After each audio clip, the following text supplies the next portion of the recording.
I thought my worst nightmare would be a burglar or maybe a late-night fire. Turns out it was much stranger. Karen's son rammed his shiny Mustang straight into my fence, then had the audacity to claim I was responsible for the damages.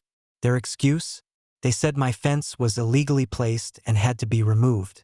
But let me tell you, the only thing removed that morning was Brad's wrecked car, towed away while Karen and her boy threw a tantrum in front of the police. Let's rewind. The noise that woke me wasn't an alarm. It was a violent crunch. Harsh, sharp, and final. I was out of bed before I even knew I was awake. Sam, my wife, sat up beside me, her phone glowing in the dark. 5:17 a.m. I yanked open the blinds and froze. Where my cedar fence used to stand, a silver Mustang now sat, hood crushed, splintered boards scattered like kindling. The quiet suburb smelled of burnt rubber and cold engine metal. "What is it?" Sam asked, already on her feet. "We've got ourselves a new lawn ornament," I said, flat as stone. Panic doesn't solve problems. A figure stumbled out of the car. Tall, clumsy, and unmistakable. Brad Dawson, the neighborhood menace, teenage son of the HOA queen herself, Karen Dawson. Of course, it had to be him. He swayed, pulled out his phone, and started dialing like nothing happened. "Call 911, I told Sam. "One car accident, property damage, driver disoriented. Facts only. And pull the door cam footage." She didn't hesitate. This is why we work. I do analog, she runs digital. I slipped into my boots and stepped outside. The dawn air was sharp, tinged with rubber and a cheap cherry air freshener. Brad leaned against the back of his ruined car, phone glued to his ear. His eyes met mine, wide, dazed. "Crazy, right? Your fence." It just jumped out. I crossed my arms, silent. The skid marks on the street told the real story. A long, black arc curving straight into what used to be my fence. He'd taken the corner too fast. Simple as that. Before I could speak, the morning's villain arrived. Karen Dawson herself, storming down the street in a silk robe that looked like it came from the clearance bin of a wannabe supervillain costume shop. She didn't check on Brad. Didn't even glance at the car. No, she came straight for me. "Maddox, what did you do?" she screeched. "Morning, Karen," I said evenly. "Your son just test drove my fence. It's a trap fence, too close to the road. My Bradley could have been killed. He's fine. My fence isn't. Already handled." I gestured toward Sam, who waved cheerfully from the window. Karen froze. For a flicker of a second, panic crossed her face. Then rage. She planted herself between me and the wreck like she was queen of the cul-de-sac. "You will replace every single board by sundown or I'm fining you daily." "Sure," I said. "Right after your son brings my fence back in one piece." Sam's voice rang from the window. "Smile for the cloud, Karen.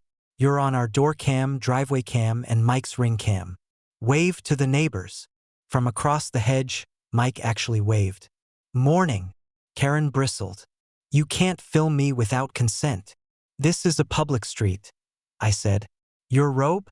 That's a private choice." Her lips twisted. "This neighborhood has standards. Today, they're mostly splinters." That's when the police cruiser rolled up, lights flashing silently. The officer scanned the scene. The wrecked car, the skid marks, Karen in her robe, and me standing with my arms crossed. Karen pounced. "Officer, thank goodness you're here. This man, Cole Maddox, built an illegal trap fence. It attacked my son's car. I want him cited. I want him to pay for damages and for the emotional distress this has caused my Bradley." The officer gave her a long, slow blink. Clearly, he'd heard this kind of nonsense before. He turned to me. "Your property, sir?" "Yes, officer. Woke us up about 10 minutes ago." "And you are?" he asked, turning to Brad. Brad Dawson," the kid muttered, staring at the ground. The cop studied him. "Son, have you been drinking tonight?" Brad's head snapped up. "No, sir. Absolutely not." Too quick. Too desperate. The officer leaned closer, nostrils flaring. His eyes narrowed. "Step over here to my cruiser. We'll run a few simple tests. Brad reached for his pocket. A flash of foil mint strips. The officer's voice went sharp. "Don't put anything in your mouth." Karen swooped in, shoving a water bottle at him. "Hydrate, sweetie." "Ma'am, do not interfere again," the cop barked, his hand shooting up like a stop sign. Brad wobbled through the heel-to-toe walk, looking less like sobriety and more like a failed dance routine. Meanwhile, a second officer circled the Mustang with a flashlight. He popped the passenger door and paused. When he stood up, he held a small blue canister. "Nitrous oxide," he announced, with used whippets all over the floor. Brad's face drained white. Karen's jaw fell open. The first cop's voice was calm, steady. "Brad Dawson, you're under arrest. Probable cause for impaired driving." As they cuffed him, another surprise came out of the car. A cheap burner phone, bagged immediately for evidence. Karen shrieked like the world was ending, but her script was shredded. The truth was plain as day. Her perfect son wasn't a victim. He was reckless enough that this was just the beginning of something much bigger. "They treat our streets like a racetrack," I muttered, the thumb drive heavy in my hand like a small accusation. The burner phone pings had pointed to one place: the clubhouse. If someone was coordinating late-night runs, that was the nest. A week later, an HOA letter arrived, thick, stamped, official. Karen wasn't subtle. She hadn't just mailed a notice. She marched to my curb and stapled a fluorescent final warning to my mailbox like some kind of vigilante town crier. "Bold move. Tampering with federal property is bold," I told Sam. "So is ugliness," she said, restapling for effect. "Expect daily fines until your eyesore is corrected," the flyer declared, and she'd already posted a warning on the community forum. "Public safety alert.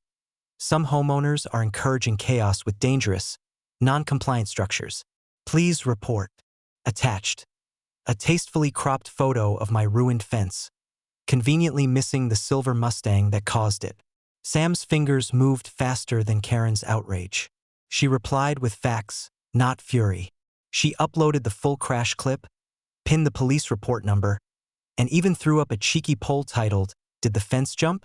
Options: no and also no. The thread filled with neighborhood votes and sarcastic comments. Mike wrote, "Aggressive fence update. Domesticated." Karen responded with 16 exclamation points and a manifesto about community values. Sam pinned the police report under the thread like a mic drop. That Thursday, the HOA held its monthly meeting in the clubhouse, the very place our burner phone pings had hinted at. The irony was delicious. The room smelled like reheated coffee and lost patience.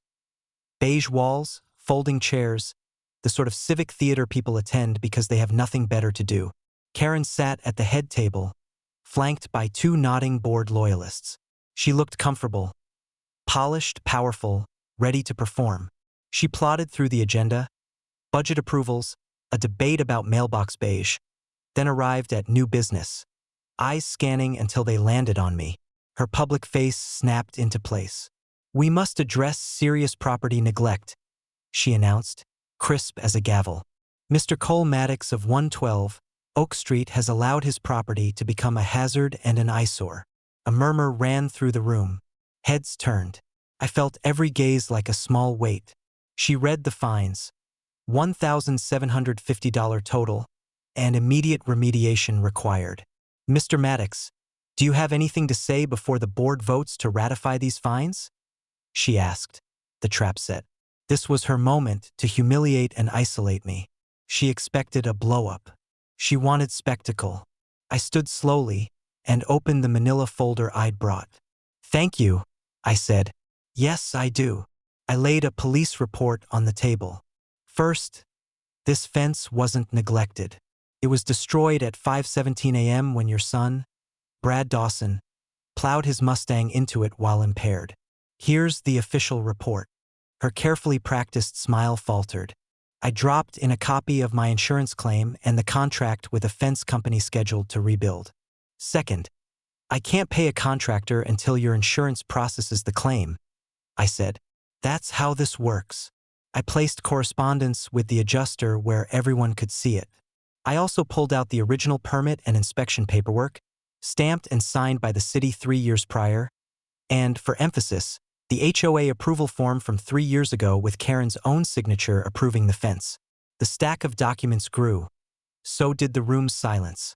"This isn't about screws or mailbox paint," I said, facing the room. "This is about retaliation.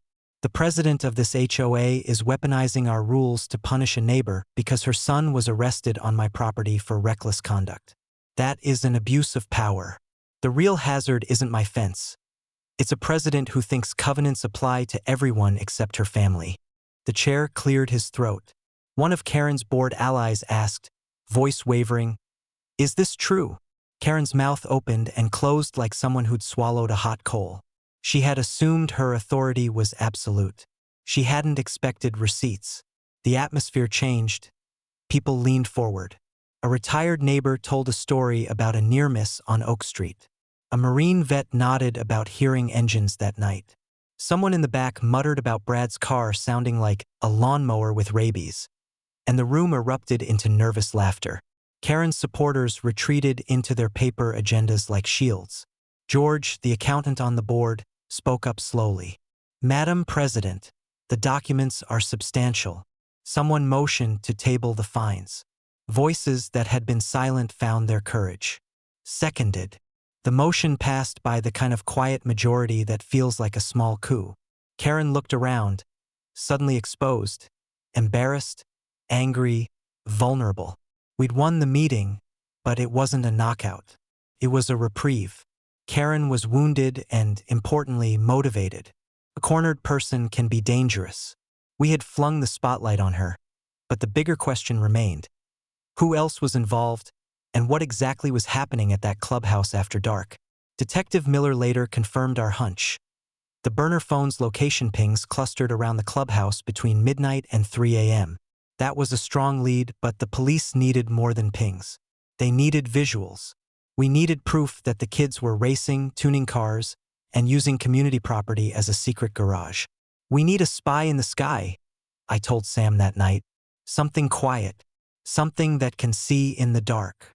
Her eyes were already on the keyboard. High-res night vision drone. Thermal camera. Quiet motor. "I can have one tomorrow," she said, like ordering pizza. The next afternoon we picked up a rental drone. Black, sleek, and unervingly quiet. We practiced in the yard, learning to coax it through trees and over hedges. The thermal camera was the real game changer. It could pick up heat from engines and bodies in total darkness. At 11:30 p.m., we launched Operation Night Owl. Sam ran the laptop. I flew. We kept the drone under 400 feet, lit it only with a faint strobe, and pointed it at the clubhouse parking lot. Never into windows, never into anyone's private space. For the first hour, nothing. The lot sat cool and empty, asphalt sighing into the night. Then at 12:45 a.m., headlights cut the darkness. A black Honda eased into the lot, the same car from the delivery driver's dashcam. A few minutes later, a dark blue Subaru arrived. 2 more cars followed. Within 20 minutes, 5 modified vehicles clustered in the shadowed corner. The thermal feed painted them bright against the cool asphalt.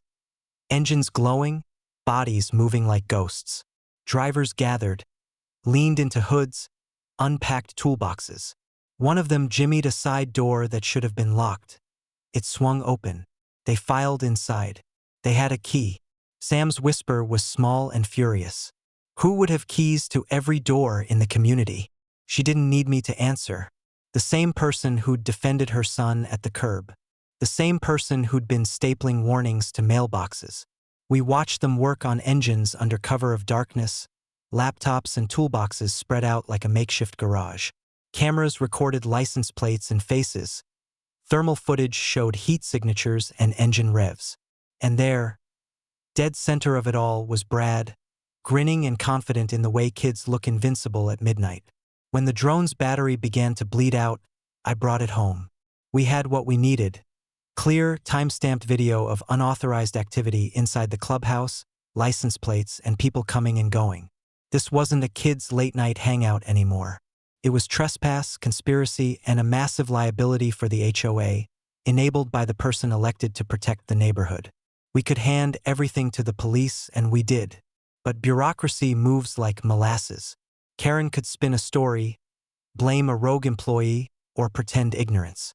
To stop them for good, we needed to lay a trap the kids, and Karen couldn't wiggle out of. We had the footage. Now we had to figure out how to use it. Sam looked up from the monitor, eyes flat with resolve. "What's the plan?" she asked. We had the smoking gun. Now it was time to pull the trigger. We had the drone footage, proof of the clubhouse meetings. But proof of late-night gatherings wasn't enough. We needed to connect them directly to the street races. We had to bait the hook. "They're tuning cars right there," I said, replaying the thermal clip of glowing engines and hunched figures under an open hood. "That means they need parts, real parts. High-performance gear you can't buy at AutoZone." Sam's grin was sharp. "So we become the supplier." This was her world. In a few hours, she built a digital ghost more believable than most living people. The profile name, Drift King 77. Profile picture, a moody, cropped photo of a turbocharger. Bio, parting out a project car. JDM only. Serious buyers. JDM, Japanese domestic market. A golden password in the tuner crowd. Sam researched their exact models, Honda Civic C, Subaru WRX, Mustang GT, and picked the perfect bait. A slightly used high-flow injector kit for a WRX. Price set just low enough to feel dangerous. She posted it across the right forums, geotagged for our area. Then we waited. 2 days, nothing but bottom feeders. I started doubting. Maybe they're not hunting parts right now. "Patience, Cole," Sam said without looking up. "Right fish, right bait. They'll bite." She was right. On the third night, a ping. Username, Subby02. "Yo, you still got the injectors? Cash ready." Sam's hands flew, adopting Drift King's voice. "Yeah, man. Lots of interest, though. Classic scarcity play. How much?" "I can meet tonight. Listed for 500. For 100 cash if you come tonight." The hook sank. They agreed to meet at 10 p.m. Home Depot off Route 9. Neutral ground. Bright lights. Room for unmarked units to box them in. But we weren't vigilantes. We needed cops, real ones. I dug until I found the County Traffic Division's direct line, bypassed dispatch, and asked for the detective leading street racing enforcement. That's how I got Miller. I laid it all out. The crash, the police report, Brad's arrest, the dashcam footage, the drone surveillance of the clubhouse, the messages from Subby02. By the end, I could hear Miller typing furiously. When I finished, silence. Then, "Mr. Maddox," he said slowly, "you and your wife just built a better case than half my rookies. These kids have been ghosts for months. But tonight," his voice hardened, "tonight we've got them." He gave strict orders. "Don't show up. Stay home. We'll handle it." At 9:30, unmarked units took positions. At 10:15, my phone buzzed with a text. Blue Subaru on scene. Then another. Honda and Mustang joined. Same Mustang, swapped plate. 5 minutes later, Miller called. "We're moving." The silence in our house was suffocating. Every floorboard creak sounded like a gunshot. Sam's knee bounced a mile a minute. My stomach felt like a lead brick. We had started this, now we had to sit powerless as it played out. Finally, just before 1 a.m., Miller called back. His voice was tired, but triumphant. "It's done. Everyone's in custody." Sam exhaled like she'd been holding her breath all night. Miller gave the play-by-play. 3 cars boxed in, kids scattering like cockroaches. A half-hearted foot chase. 1 kid tried to hide in tiki torches. Most barely made it 20 feet before being tackled. And Brad Dawson? He hadn't run. Just stood there stunned, waiting for mommy. "Cars are impounded," Miller said. "Plates don't match Vince. Some stolen. This is bigger than traffic charges now." He paused, voice softening. "Mr. Maddox, you and your wife did good tonight. Safer streets because of you. Get some sleep." We hung up. Relief washed through me, but it was poisoned with dread. We'd orchestrated the second arrest of Karen Dawson's son. We'd dismantled his crew. We'd humiliated the queen of the HOA. She'd know exactly who had set the trap. And if I knew one thing about Karen Dawson, it was that she didn't lose quietly. A storage unit? That's what Miller suspected. "We're running the address now," he told me. "If these kids were slick enough to swap plates, they're slick enough to stash their gear. I'll let you know what we find." The call ended, leaving Sam and me with a chilling realization. Stolen plates? A secret workshop? This wasn't teenage mischief. It was organized crime right in the middle of our manicured suburb. Karen Dawson wasn't covering for her son anymore. She was shielding a criminal crew. Later that afternoon, Miller called back, voice buzzing with excitement. "Bingo! Unit 317. Rented 2 months ago, cash. Fake name. We got a warrant. You're not going to believe this." What they found sounded like something out of a heist movie. Tool chests full of stolen equipment, stacks of car stereos with the serials scratched off, dozens of license plates from 10 different states, and then the crown jewel, a little black ledger. Every bet, every race, every stolen stereo, every part boosted to order, recorded in neat handwriting. Brad Dawson's handwriting. That was it. The final nail in the coffin. No more excuses about being led astray. Brad wasn't a victim. He was the accountant, the center of the conspiracy. "This changes everything," Miller said. "We're talking felony charges, grand larceny, possession of stolen property, conspiracy. They're cooked." The neighborhood ignited. It wasn't just about street racing anymore. It was about a theft ring hiding inside the HOA clubhouse. The betrayal hit hard. The HOA board called an emergency meeting. Word spread that it was a bloodbath. Karen was voted out in a unanimous no-confidence motion. Her cronies quit in disgrace. A quiet accountant named George took over and immediately promised an audit, new locks, and term limits. Karen's empire was gone. But her downfall wasn't enough. Justice had to stick. A few weeks later, the DA's office prepped us for court. We met with Miss Davies, a sharp young prosecutor who flipped through Sam's meticulous files. "In 10 years, I've never had a case this airtight. You two did incredible work." She explained that Karen's long pattern of covering for Brad showed motive and intent. The case was set. Brad and his crew would be tried as adults. Their lawyers would argue they were misguided kids. And Karen, of course, would be their star witness. The day of court was gray, the mood inside even darker. Brad and his crew sat in stiff suits, looking small, scared. Karen sat behind him, pale and tight-lipped, refusing to meet our eyes. Miss Davies dismantled the defense methodically: 911 call, body cam footage, dash cam clips, drone surveillance, Miller's testimony, the stolen goods, the plates, and finally the ledger. Piece by piece, she built a mountain the defense couldn't climb. Karen finally took the stand. She played the grieving mother routine. Brad was a good boy, just misunderstood, pressured by the wrong crowd. But Davies was waiting. "Mrs. Dawson, your son wasn't pressured. He was the bookkeeper." "Does that sound like a passive follower to you?" Karen faltered. "He was forced into it." "Any evidence of that? Any testimony?" "No."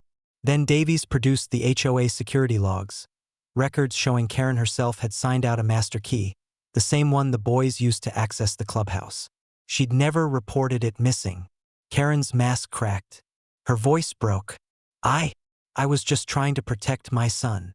But there was no protection left. She had perjured herself on the stand. Her lies burned under oath. The jury didn't take long.